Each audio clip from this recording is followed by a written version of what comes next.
No, I'm not saying all Germans. Of course not all Germans, right? Some Germans, and the majority, they were in the majority because Hitler won. Hitler won the elections. Hitler was chosen. Initially he did, yes, that's true. Okay, wait. Hitler, an evil man who came, this is how it works. Donald Trump. It rings a bell, right? It rings a bell. It's not very far. It doesn't. Okay. Well, we don't know what's going to happen in the future. We don't know what's going to happen in the future. When Hitler came to power in 1933, he looked like the guy who's going to lift Germany out of oblivion it was sent into by the First World War. So Trump will not ban his political views. Okay. He will not be able to circumvent. Well, no. You can. Trust me. You won't do a good job defending Trump. You won't. You will stand here and condemn him in a minute if I start to give details what he has said and what he means by what he has said. Leave Trump aside. Currently, there's no comparison between Hitler and Trump. I agree. Currently, right. Potentially, what happens in the future, we don't know. Right. Okay. So Hitler was chosen or elected by the German people by a landslide victory, right? He had convinced the masses in Germany that this is what I think of the Jewish people. No, it wasn't. He wasn't appealing to their anti-Semitism. He appealed to their patriotism. Whatever. The Jewish whatever it was. He was elected in 1933. Okay. The Jews were started to be killed in 1940. Whatever it was. I don't care about the details. They didn't elect him because he was anti-Semitic. So socially, when things are agreed upon, sometimes doesn't necessarily mean those things are right. Okay, just because there is a social consensus in a society on something. Alcohol, for example. Wait. Let's talk about a more homely example. Alcohol. Here in this society where we live now, alcohol is normal. People use majority. I'm talking to the majority, right? There's nothing wrong with having a pint or having a shot here and there. No problem with that, right? But we know alcohol is directly linked to 80% of the violent crimes taking place in Britain, right? But that's true. If you, I can't. I don't accept that. We faced one yesterday. Okay. Alcohol is directly linked to most violent crimes in this country. Take my word for it. Go and do some research. It is. Yeah. Okay. So now, your social consensus point goes down the drain. Why? It doesn't, because morally you cannot use social consensus to support your morality. No, I agree. There are times. Okay, thank you. So now where do your morals come from? I'm not saying all morals are good. Some morals are bad. Some morals are poor. But when you say good, it's a circular argument. When you say good, what do you mean? You're going to say when it's moral. And when I'm going to, what's moral, you can say when it's good. Okay, what is good? It's moral. What is moral is good. So you're going to go around in circles. We have to have a referee that tells us what's good and what is not. Yes, thank you. Otherwise, it is destruction, chaos on a grand scale, global destruction. Something with which I disagree, such as, what if the referee claims that women are only worth in court half the validity of a man? That referee's wrong if he claims that. He did claim that. I know what you're talking about. So you have misunderstood. And Sharia. You have misunderstood that. The same referee tells you, if you paid attention to that referee otherwise, he tells you that the testimony of a woman is absolutely equal to a man in the same court. The same referee tells you that. Did you know that, gentlemen? Did you know that? Hold on a minute. Did you know that, gentlemen? Okay. Not only that. Wait. Let me finish. Now, I haven't finished it. The same referee. Can I finish? The same referee tells you that a woman is far more superior than a man in status. The same referee tells you that. You're laughing, but okay. So there's a bigger picture you've missed, right? In chapter 24. Wait. Let me finish. And men are allowed to mistreat women. And treat them as their property, but they exalt women. Right. Okay. Now, when you're going to talk about these things, firstly, before we get to these things, I'm completely open to these questions, and I will show you why you may have misunderstood these points in our faith, or why you may have understood the referee. That's why you reject the referee, because you don't actually understand the referee. So that's why you don't accept his judgment. Now, before we get to that point, I want to know the standard you are using to judge that referee. Where does that standard come from, and why is that standard worthy of our attention? Why shall we now follow that standard which you have come up with? I see no evidence whatsoever of the referee. Sorry? I see no evidence whatsoever of the referee even existing. B, I believe that all morals ultimately stem from These are completely different questions now. We are jumping from morality to another question now, God's existence. Now, can we stick to morality? I'm asking you a question. You as an atheist, what standard do you have to judge the referee or anyone else for that matter, and where do you get this standard from, and why is that standard even true? Are you asking me how we judge a referee, or asking how we get morals if we don't have a referee in the first place? Yeah. Okay, let's go to this latter point first. It's often thought that people like yourselves, or atheists, cannot have morals because we don't believe the referee is giving us the external referee is giving us the morals by which we must believe. No, but why are we jumping the gun? Why are we going to the referee for? I'm talking about your standard. Yes. You believe in certain things. You believe referees. You believe referee is wrong. The referee is wrong. I'm asking wrong based upon what? What do you mean by wrong? Well, first of all, I don't believe the referee exists. But secondly, okay, that's another question. Correct. But even but I know you think the referee exists, and I'm merely taking you at your. My thinking doesn't matter. I'm asking you about your thinking. Why do you think things are wrong? What do you mean by wrong? Okay. Morality, as far as I'm concerned, is created by man because we live in communal societies. We make rules and laws for ourselves to regulate the way we interact with each other. And then we cause destruction. Do you agree? Of course, ultimately we have. Thank you so much. So we agree. We both agree that men, when they make laws and rules, those rules and laws eventually lead to destruction on a massive scale. They have historically led to destruction often. But that's more often than not. More often than not. Societies in the world today are the Western society. Okay, let's talk. This one. Let's discuss the existing laws. Let's discuss the existing laws. There are laws. There are wars all over the Middle East. Okay. Muslim rules. So there's no wars in Europe.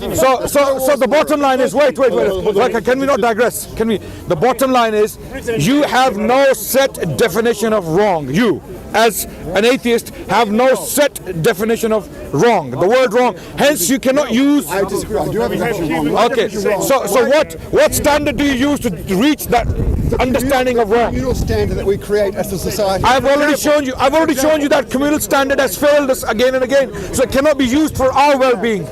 That communal standard has led to massacres and genocides of a grand scale. It protects you. It Right? protects you. Why I don't need your protection when you. Wait. I don't need your protection when you are killing 6 million Jews. When you're killing 6 million Jews, I don't need your protection. I don't need your protection when Native Americans were completely wiped out of the map of America. Okay, I don't need that protection when 11 million. My point is, you don't get robbed when you come up here to speak. Sorry? You don't get attacked. You don't get killed when you walk along the street. You don't get robbed every day because we have laws. The laws punish those people that would otherwise do that to you. I agree. So you're protected by the very rules. And these laws are very religious in nature. I believe. Okay, did you know in the 10th century Baghdad, in the Islam, I don't know. Okay. By the way, this is not my doing. I didn't plan this. Yeah, this is just a random discussion. We started talking, so in the 10th century Baghdad, we had discussions. Are you listening? Between atheists, Christians, Jews, so-called heretics, and Muslim theologians, having debates between each other in a perfectly harmonious society, coexisting with each other, and no problems. No one's torturing them. Did you know we didn't have any witch burnings in the Islamic lands? We didn't have any heretic burnings. That was all happening in Europe. Okay, and then after. Explain to me then how Islam spread from the Arabian Peninsula all across North Africa. Did it not? It was conquered by the sword. They attacked. That's a good one. When you say Islam, okay, no, that's a good question. Guys, Can we just? that's a good question. We have a discussion.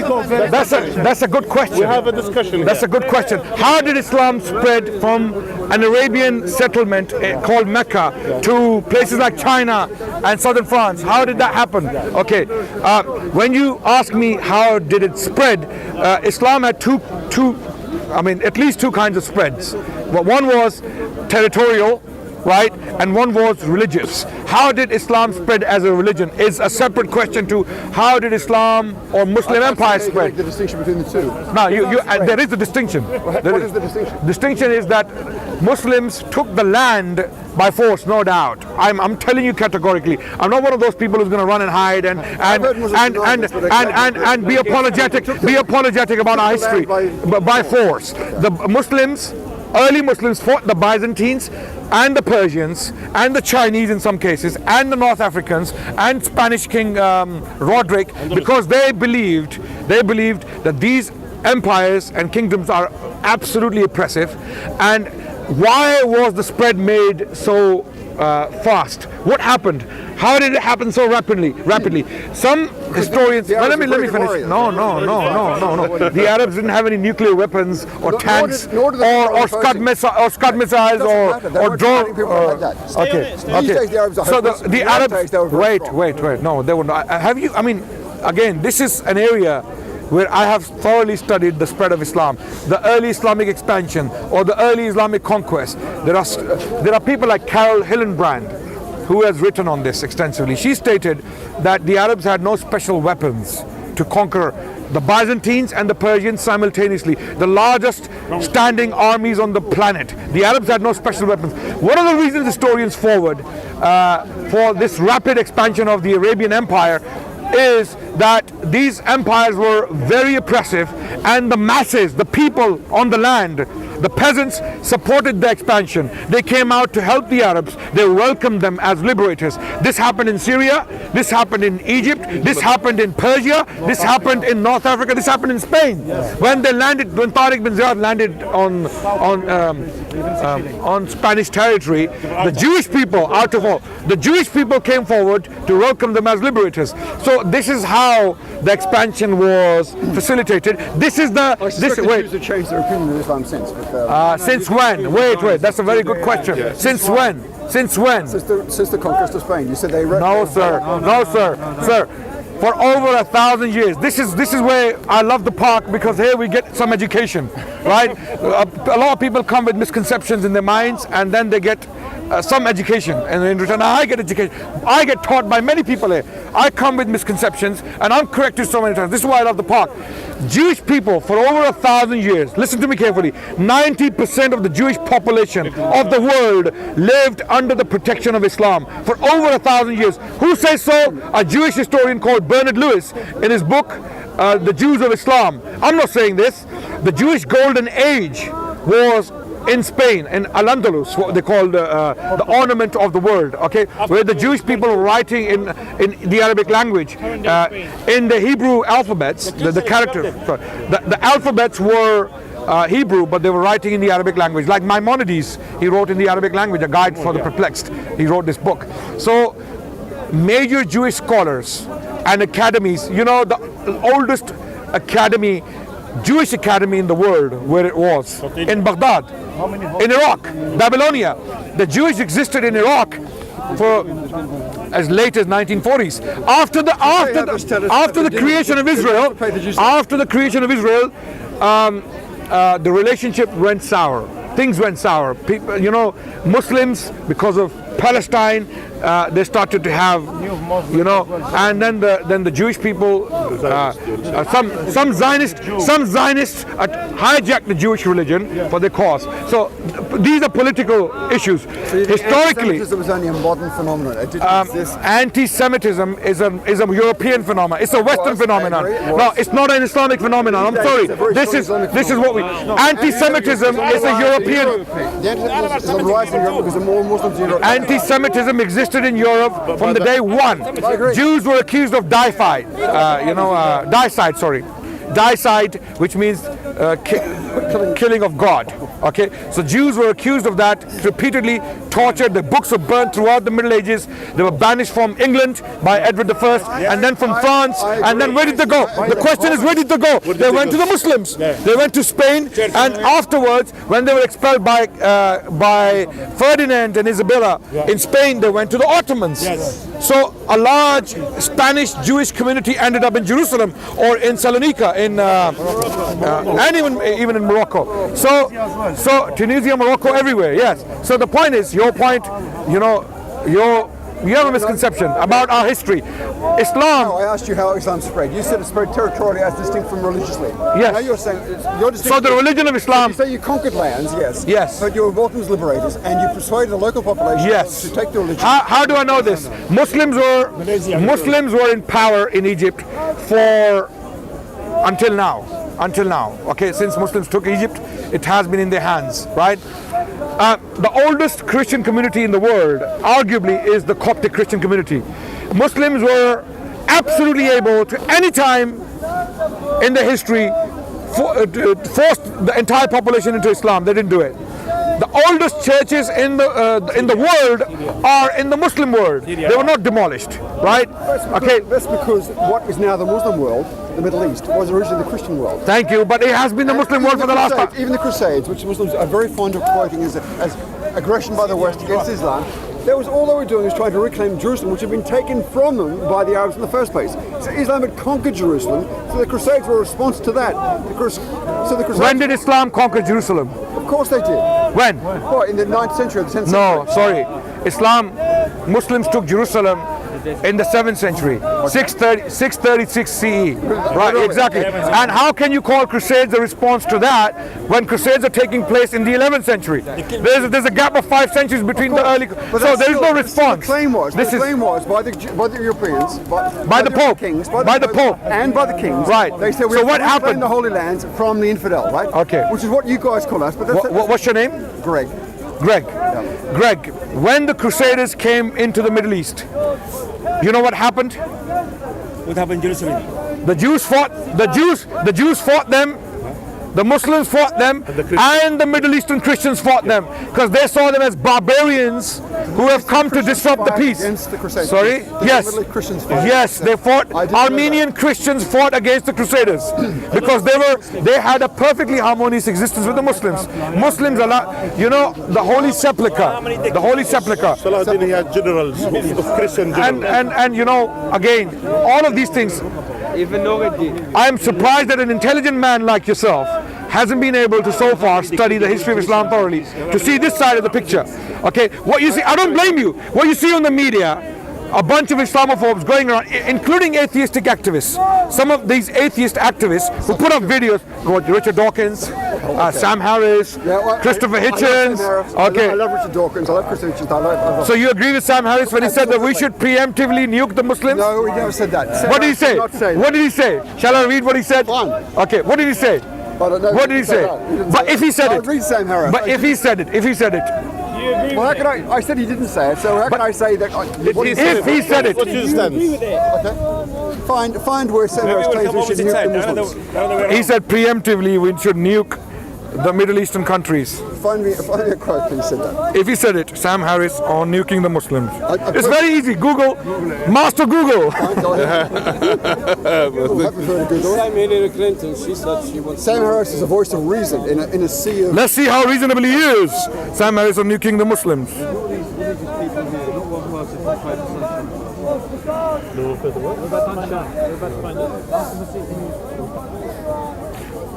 We should profile Muslims or anyone who looks like he or she could conceivably be a Muslim. Okay, wait, son. Well, it doesn't spend it. Wait. It's there. Sam Harris, the new atheist and anti-Muslim animus, Glenn Greenwood. What did he say about nuking the Muslims? He didn't say anything about nuking Muslims. Sam Harris is a very reasonable guy. I'll show you the quote, and if you read the quote, and if he said anything like it, will you condemn it on camera? Yes, as an atheist. If he said anything like that, he would condemn it. Okay, that's very reasonable. I've read his books. I've got all his books. Okay, I watch him on YouTube. Okay, have you come across any statement like that? No. Nothing like it. Sam Harris, no. Not Sam. Okay. The quote. 1 second. And yeah, we can move on because I don't. No, we're not moving on. There's a video. Yeah, wait. No, but wait. There's this video. I want the specific quote. Henry, what? What's his name, your brother? What's his name? Yeah, I did. Yeah. Sam Harris. He's a neuroscientist that writes about religion. He wrote He wrote to kill us all, is he? He wrote The End of Faith. You want to kill us all? He doesn't want to kill. I just said he doesn't want to kill you all. You're not listening. But he finds a lot of faults in Islam, as do I. He finds a lot of faults in religion generally, as do I. Hillary Clinton said the same thing. She didn't say kill the Muslims. Pakistan. She didn't say Pakistan bomb. is Muslim, innit? Look, it's very easy for you guys to come up here and make these wild statements. I want to see evidence. She made it. It's an evidence-based approach. Give me the video. I'm listening to it. Sam Harris didn't say anything like that. Hillary Clinton didn't say anything. He was asked about this on that very video he's talking about, and he responded to it. That I didn't mean that. He said something. If I wrote something like that in one of my books, you know where I would go? Any idea?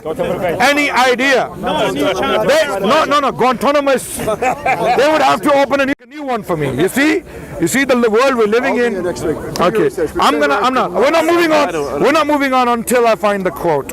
We could be here a long time. No, we're not going to be here for a long time.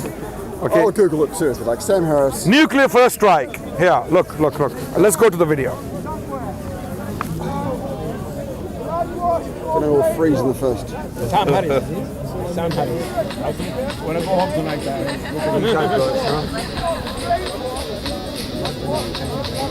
Skip. Click skip. Click skip here.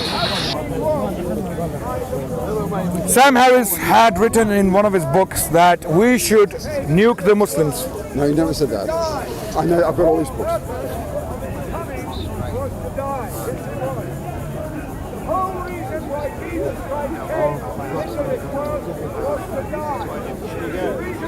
Logic. He's even more mistaken than you guys. Jesus came to the world to die. Suicide mission. Doesn't make sense. He said, Nothing religion says particularly makes sense, but he makes even less sense than most.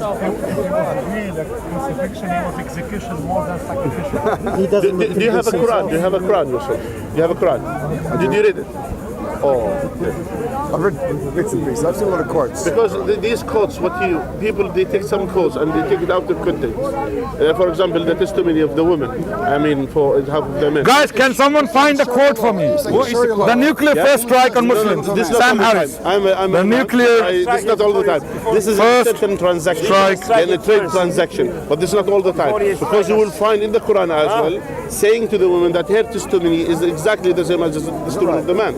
So it's not all the time something which is we will say How in does Sharia law. a man divorce a woman in Islam?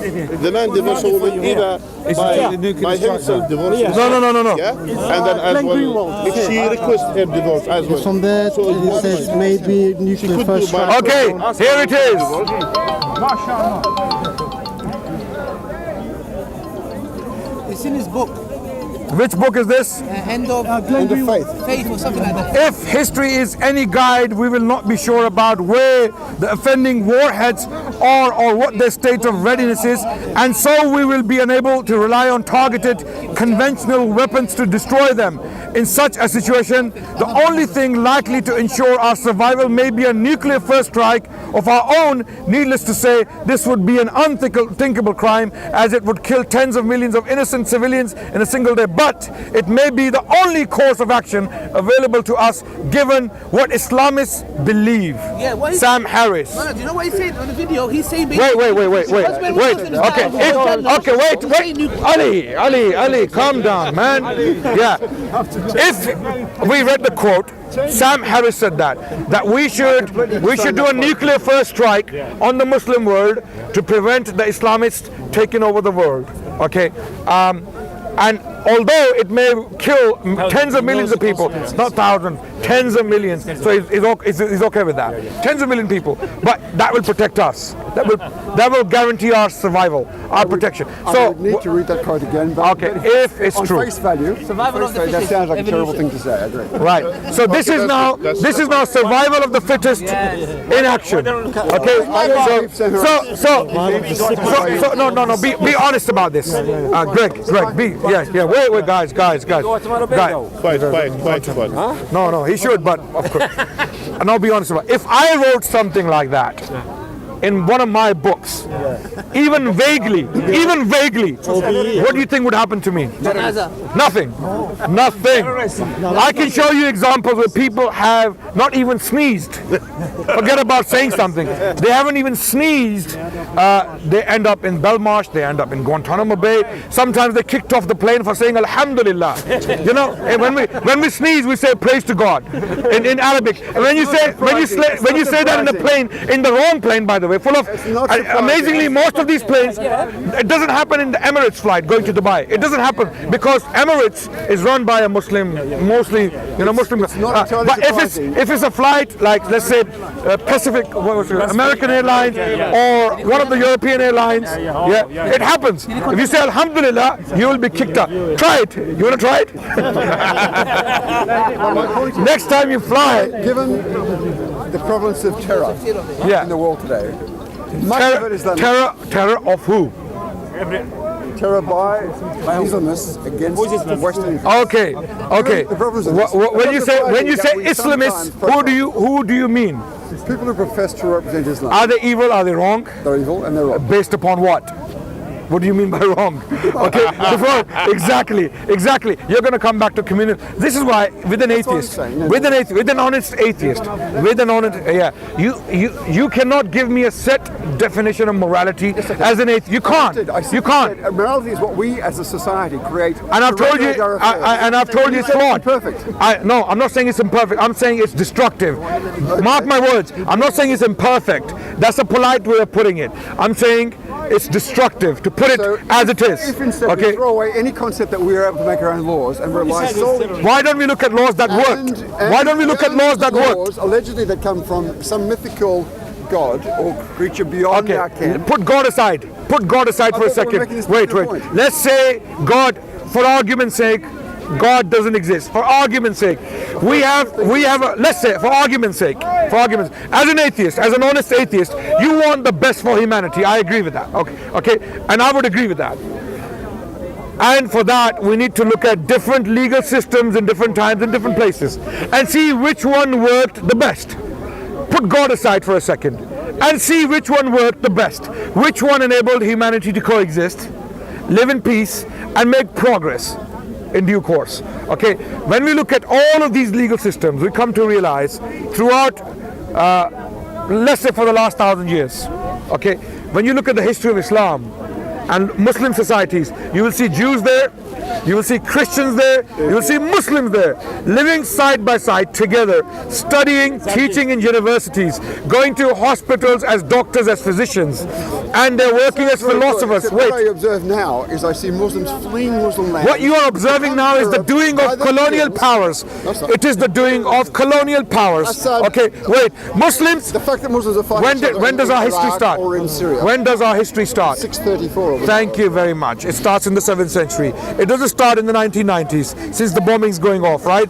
Kamikazes were there before us. Tamil Tigers have been doing it for a long time. Maoist rebels in India have been doing it. FARC rebels in Colombia have been doing it. So we are not the only victims, or we're not the only culprits here. Most of the turmoil in the Middle East today is done by Muslims on other Muslims, right? Yes, the Muslims are the biggest victims of other Muslims. Wait. As you already acknowledged, our history starts in the 7th century. So why don't we start from our history and start seeing how we lived throughout history and what changed suddenly in the Muslim lands? What happened? Suddenly there was a change. There's a war in Iraq, there's a war in Syria, there's a war in Yemen, there's a war in Libya. What happened? So let's go to the causes. And when you honestly study the causes, you will come to realize that it is not our doing. We don't want that for the world. We as Muslims, we want peace, we want harmony, we want love, we want compassion to rule. We don't want destruction, terror, and cruelty to rule. So what's happening in the world is not our doing, and what has been happening in the world is also not our doing. He knows, but he don't want to admit it. No, it's not. Is ISIS? A better question would be: is ISIS a creation of Islam? The answer is no. Who created ISIS? Who created ISIS? Who created ISIS? The American invasion. The American invasion. That's the answer. Nice talking to you, Greg. Where was ISIS? Quote the Quran when they throw people off. ISIS doesn't only quote the Quran. Jay Smith quotes the Quran. Jay Smith quotes the Quran, and he quotes it. He quotes it no different to ISIS. Yeah. And he like ISIS. Are you a mathematician yourself? Because I'm a mathematician. I do PhD in computational mathematics. Very good. So Greg, nice talking to you. Thank you so much. When I saw you doing Whose mic is this? Whose mic is this? Yeah. Greg, this is a must read. Okay. This is a must read. Howard Zinn. Howard Zinn, united in the history. You're This a will- very educated man. And I'm still a student. I'm still learning. We're all students. Very nice talking to you, by the way. Yeah, no hard feelings. No hard feelings. No.